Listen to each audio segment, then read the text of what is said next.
27 de junio de 1976. El secuestro del avión. El vuelo 139 de Air France despegó de Tel Aviv con destino a París, haciendo una breve parada técnica en Atenas. A bordo viajaban 248 pasajeros y 12 tripulantes, completamente ajenos a la tragedia que estaba por desatarse. Poco después de retomar su vuelo, el destino del avión fue violentamente alterado. Dos terroristas palestinos tomaron el control, desviándolo hacia Bengasi, en Libia. Allí, tras 7 largas horas de angustia, el avión hizo una parada para repostar combustible y permitir el desembarco de una pasajera que simuló un aborto. Pero el alivio fue fugaz. El avión despegó de nuevo, esta vez rumbo a Entebbe, en Uganda. Lo que estaba ocurriendo era inimaginable. Air France enfrentaba el secuestro más grave de su historia, y cada minuto contaba para los aterrorizados pasajeros. La situación se tornó aún más sombría cuando, a la ya tensa escena en Entebbe, se sumaron 4 terroristas más, respaldados por las fuerzas pro-palestinas del régimen ugandés. Estos nuevos secuestradores, con una fría determinación, se unieron al objetivo: exigir la liberación de 40 terroristas palestinos encarcelados en Israel y otros 13 retenidos en Kenia, Francia, Suiza y Alemania. La amenaza que colgaba sobre los pasajeros era clara y aterradora. A partir del 1 de julio, matarían a un rehén cada 2 horas si sus demandas no eran satisfechas. Con la colaboración del ejército de Uganda, los secuestradores trasladaron a los pasajeros a la terminal de tránsito del pequeño aeropuerto de Entebbe, donde fueron cruelmente divididos. De un lado, 105 pasajeros judíos, del otro, 143 pasajeros de diversas nacionalidades, entre ellos 5 españoles. La incertidumbre crecía mientras los días pasaban sin avances significativos en las negociaciones. Los secuestradores, impacientes y desprovistos de compasión, intensificaron sus amenazas si Israel no accedía a liberar a los prisioneros. En medio de ese clima de miedo, los terroristas ofrecieron liberar a los 143 rehenes no judíos como un supuesto gesto de buena voluntad. Sin embargo, en un acto inesperado de coraje y lealtad, el comandante del vuelo 139 sorprendió a todos al declarar que él era responsable de todos sus pasajeros y que no abandonaría a ninguno. Este gesto heroico conmovió profundamente a muchos de los pasajeros, y poco a poco otros comenzaron a unirse a su decisión. Pero la esperanza duró poco. Los secuestradores, implacables, no permitieron que más se quedaran. Forzaron a los no judíos a abordar otro avión de Air France, dejándolo sin opción, mientras la tragedia continuaba desarrollándose para los demás rehenes en Entebbe.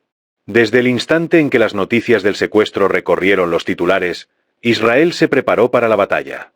Las fuerzas de defensa se pusieron en alerta máxima, y los grupos de comandos especiales fueron llamados a acción. Mientras tanto, en un último intento de evitar lo peor, se desplegaron esfuerzos diplomáticos para intentar doblegar la determinación de los terroristas palestinos.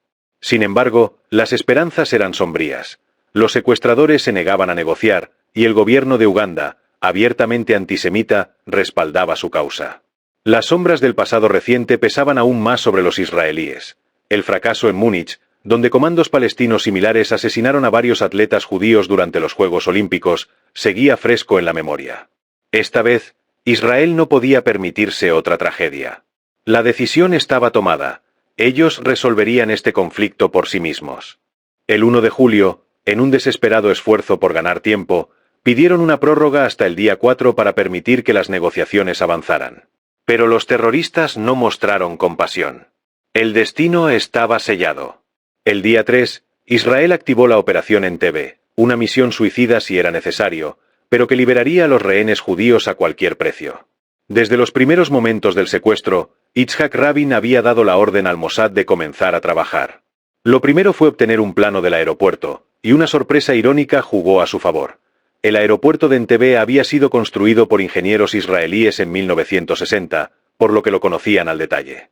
Con precisión quirúrgica, se hicieron listas de pasajeros, tripulantes, terroristas y las fuerzas ugandesas que colaboraban con ellos. El Mossad, incansable, entrevistó a los rehenes liberados, extrayendo cada detalle posible sobre la organización y los movimientos de los secuestradores. Con cada minuto que pasaba, la operación se acercaba más a su ejecución. El 3 de julio, bajo el manto de la noche, Israel movilizó un equipo de 100 soldados de élite. A bordo de varios aviones C-130, pintados con el camuflaje y las insignias del Ejército del Aire de Uganda, se preparaban para una misión que desafiaría lo imposible. Estos aviones surcaron el cielo a menos de 30 metros del suelo, lo que era casi imposible, pero lograron hacerlo y deslizándose sobre el terreno como sombras, con un único objetivo: evitar los radares enemigos a toda costa. En un acto de audacia sin precedentes, cruzaron las fronteras de Egipto, Sudán, Arabia Saudita, Djibouti, Kenia, Somalia y Etiopía, como si fueran invisibles. Durante horas, los aviones se mantuvieron en vuelo, desafiando cualquier intento de detección. Los dos C-130 atravesaron 7 países sin que nadie, ni siquiera los ojos más atentos, advirtiera su presencia. Finalmente, tras un recorrido de 2.500 kilómetros, el aeropuerto de Entebbe apareció en el horizonte, marcando el destino final de una operación que apenas comenzaba. La noche del 3 de julio, uno de los C-130 aterrizó sigilosamente en el aeropuerto de Entebbe a las 11, con el portón trasero abierto. Lo que parecía ser una llegada oficial sorprendió a todos. De la nave descendió un imponente Mercedes negro, ondeando las banderas de Uganda, seguido de 2 Land Rover. Los ugandeses y los terroristas palestinos observaron sin sospechas, creyendo que se trataba de una comitiva presidencial o de un alto dignatario. Nadie se alarmó. Nadie imaginó el engaño que estaba a punto de revelarse.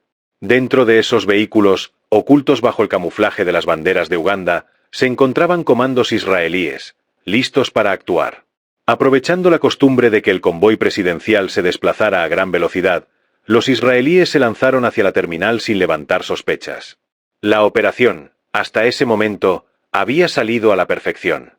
Al llegar a la terminal, los comandos, bajo el liderazgo de Jonathan Netanyahu, hermano mayor de Benjamin Netanyahu, saltaron de los vehículos con rapidez letal. A través de megáfonos y con gritos en hebreo, ordenaron: cuerpo a tierra, mientras avanzaban implacables. El caos estalló. Un violento tiroteo entre los secuestradores y los comandos israelíes comenzó, y en esos primeros minutos, 3 rehenes cayeron trágicamente. Sin embargo, los comandos no se detuvieron. Con precisión mortal, despejaron el vestíbulo, eliminando a cada terrorista que encontraban. El terror que había dominado a los rehenes por días, finalmente, se desvanecía. La operación no terminó allí. Sabían que para garantizar su escape, debían neutralizar cualquier amenaza aérea. Los comandos se desplegaron y, uno por uno, comenzaron a destruir los 11 cazas MiG estacionados en el aeropuerto. El rugido de las explosiones marcaba el final del poderío ugandés en ese lugar. Con los terroristas eliminados y los aviones destruidos, la misión de rescate se aceleraba. Los comandos comenzaron a evacuar a los rehenes hacia los C-130. Pero el peligro no había terminado. Desde lo alto de los edificios del aeropuerto, soldados ugandeses abrieron fuego, intentando detener la retirada. Los israelíes respondieron, pero en medio del caos, una tragedia golpeó. Jonathan Netanyahu, el líder del asalto, fue alcanzado por el disparo de un francotirador ugandés. Fue la única pérdida para Israel en esa noche de victoria. Con los rehenes a salvo y el cuerpo de su comandante a bordo, los C-130 despegaron, abandonando Entebbe y dirigiéndose hacia el cielo seguro de Israel. 105 rehenes liberados, 7 terroristas abatidos, 11 cazas destruidos, y un aeropuerto bajo su control. Todo en apenas 53 minutos, 30 de ellos destinados al asalto.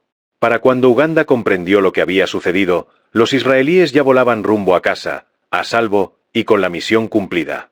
Los comandos israelíes llegaron a Israel horas después, y fueron recibidos por toda la prensa como héroes. Habían llevado a cabo una operación impresionante que dejó boquiabiertos a todos los países del mundo, debido a la precisión, rapidez y audacia con la que fue ejecutada. El Mercedes negro se convirtió en la estrella del recibimiento, ya que fue el principal elemento de distracción en todo el plan. Los 3 heridos en la operación fueron llevados inmediatamente a los hospitales, y todos sobrevivieron. Como hemos contado, el único fallecido fue el comandante Jonathan Netanyahu, quien fue enterrado con honores de héroe del Estado de Israel. La noticia fue primera plana en todos los periódicos del mundo, asombrando a los países occidentales por la hazaña lograda.